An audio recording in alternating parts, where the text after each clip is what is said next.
What's up, guys? Today we're taking a look at a brand new case from Zalman. It is their MS800, and while it actually looks pretty big, it is a mid-tower. So let's just go ahead and get started.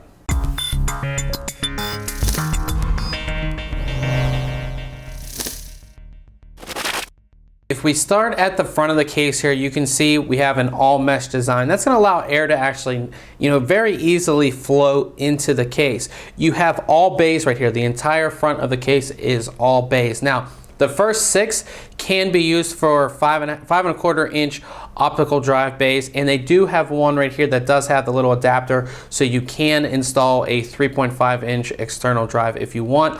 All of these come out extremely easily. You just pull them out right here, and they do have little mesh filters in there as well, so it's going to catch all that dust and everything so it doesn't get inside of your case.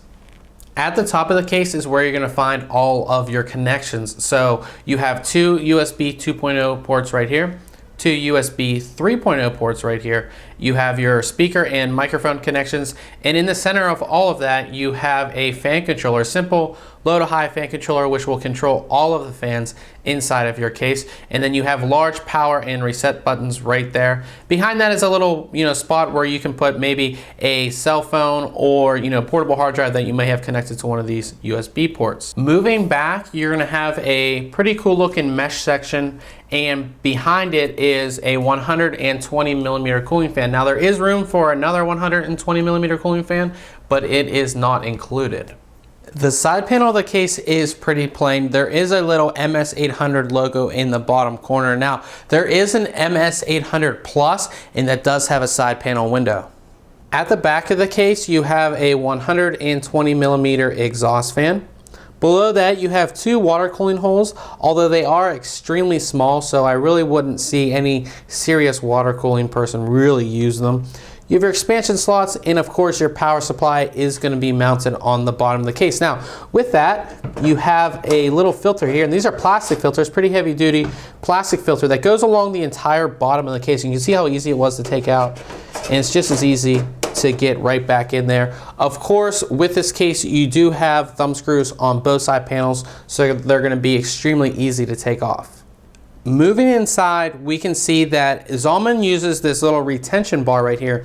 And what that is actually made to do is it's for your video cards. So if you have a longer video card, and what happens with those is sometimes they sag, and obviously you don't want that to happen. So what this does is you bring it over and you can connect your video card in, and it will keep it stabilized so it doesn't sag or droop. And you can actually move it depending on the length of your video card. So you can move it over one and over one over there, so it can fit in there pretty good. Also, Zalman does include a 92 millimeter fan that can be mounted on here as well, so you can provide more cooling for those video cards, and also some more of like an intake for the case, as there's not an intake on the front of the case. All of the slots up here use a tool system, which is very simple locking tool system we've seen for quite a while now. It's plastic. It should work pretty well, but of course we're going to see that in our actual installation. There are 3 hard drive trays right here, as well as one more up top, and these are to install 2.5 inch or 3.5 inch hard drives. So you have a total of 4 that you can use. Now, if you say you don't want to use them, or you're using all optical drives for some odd reason, you can actually take these out and use optical drives on the entire front part of the case. At the bottom part of the case, where your power supply is going to be, there are 2 large feet here, and they're rubber, so they're gonna kind of dampen that vibration, as well as keep your power supply off the bottom of the case for better airflow. Now, moving up, you have your expansion slots, and of course you do have that 120 millimeter exhaust fan. We can also see a very large CPU cutout right here, so you should be able to install an aftermarket CPU cooler once you already have your motherboard installed in the case. I've taken the opposite side panel of the case off, so you can kind of get a look at what the other side looks like and see how the case is laid out. Now, normally we see a large channel behind the case for all of your cables. In this case is just a little bit different. Now, what we do have is our motherboard tray is pushed out a little bit more, so there really is not much of any room right here, but all of that room is actually on this side, and that is where Zalman wants you to route all of your cables. Now, it's gonna be pretty interesting to see how we're gonna route our CPU power, as there is more or less not a lot of room at all to route, you know, your CPU power cable through here and back behind.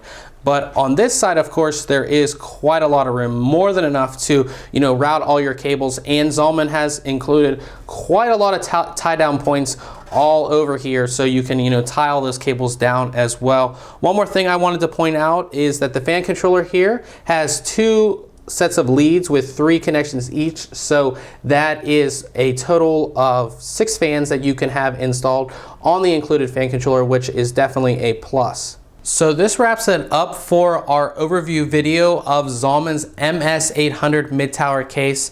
Make sure you check back very soon on ThinkComputers.org, as we'll have our full written review.